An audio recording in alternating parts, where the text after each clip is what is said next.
In 2008, Naomi Klein visited Villa Grimaldi with Isabel Morel, the widow of Orlando Letelier. Villa Grimaldi is a memorial to the cruelty of the Pinochet regime and to its eventual defeat. Villa Grimaldi fue el principal centro de tortura mientras se buscaba implementar la política de shock económico. Esta es la que tú señalas en el libro como las casas de uno por uno donde estaban los detenidos en Villa Grimaldi. It's not that I loved Pinochet, but I think that he was our teacher in many things. We learned about evil.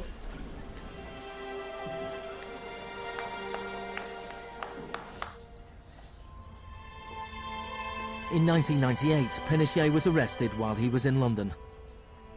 His old ally, Margaret Thatcher, stood by his side.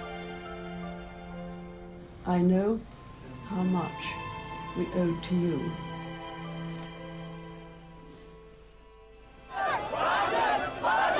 It took 30 years for the economic experiment originally test-driven by Pinochet to make its way around the globe to Iraq. But the similarities between past and present are startling. Between Pinochet's concentration camps and Bush's Guantanamo detention center.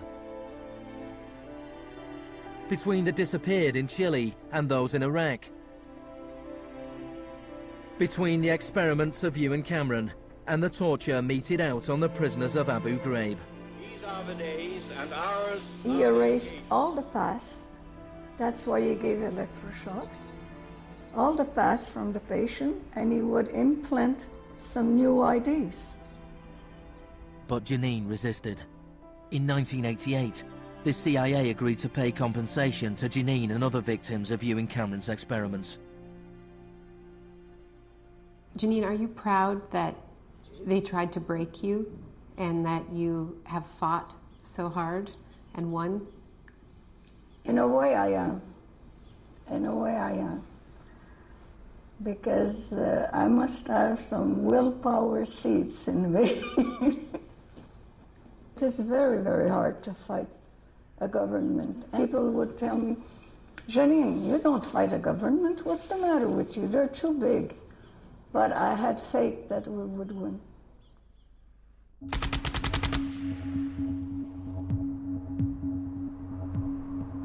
It is in the nature of unregulated markets to be volatile. Bubbles are allowed to inflate, and then, inevitably, they burst. Since the deregulation of the Big Bang in the 80s, there have been a number of market shocks. In 1987, there was Black Monday. Markets fell spectacularly. It was the largest one-day percentage decline in stock market history. In 1992, there was Black Wednesday, when currency speculators made fortunes betting against the pound.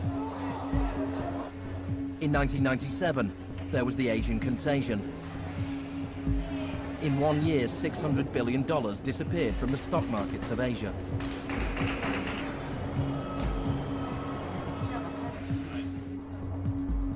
And then, in September 2008, the financial markets imploded.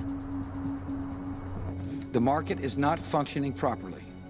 There has been a widespread loss of confidence.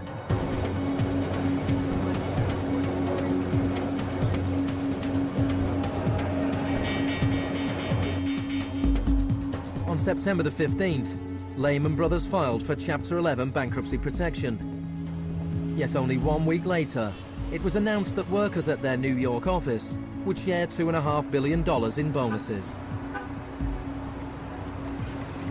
It is estimated that Wall Street firms paid $18.4 billion in bonuses last year, the year of the crash. Despite the torrent of populist rhetoric about taking on the fat cats and standing up for the little guy and saving Main Street, not Wall Street, we are witnessing a transfer of wealth of unfathomable size. It is a transfer of wealth from public hands, from the hands of government, collected from regular people in the form of taxes, into the hands of the wealthiest corporations and individuals in the world. Needless to say, the very individuals and corporations that created this crisis. We are in the midst of a once-in-a-century credit tsunami. I found a flaw. I don't know how significant or permanent it is, but I've been very distressed by that fact. In the United States, it was the financial crisis that secured Obama's victory. Americans wanted to change course. Hello, Chicago!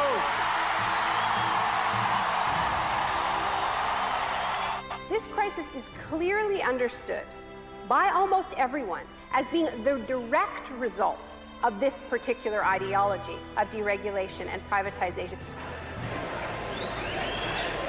The scale of the crisis offers the hope of change. The shock doctrine as a strategy relies on us not knowing about it for it to work. And what I find most hopeful about the current economic crisis is that this tactic is getting tired, because that element of surprise is no longer there. We're on to them, and it's not working. We're becoming shock resistant.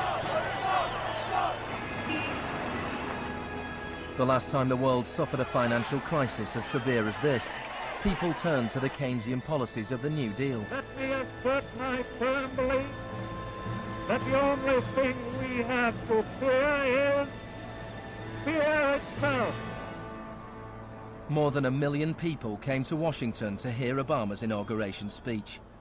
Many journalists made comparisons with FDR. Now, there's been a lot of talk recently about comparing Obama to Franklin Delano Roosevelt.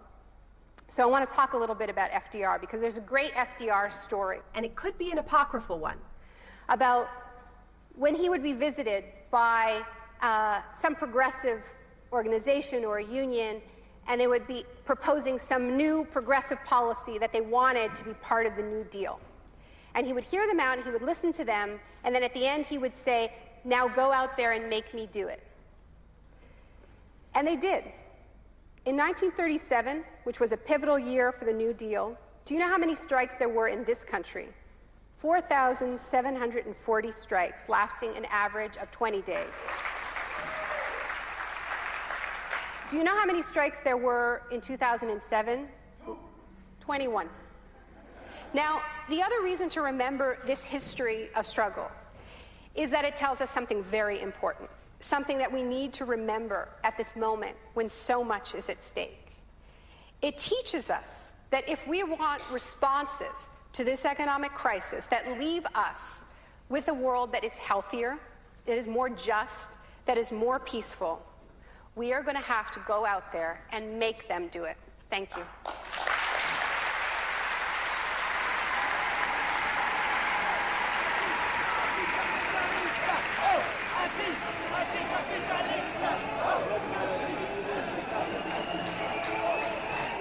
Next week's exclusive new true story is Nursery University, more for Tuesday night at 10. And stay with us for the story of the rise and downfall of Enron, the smartest guys in the room.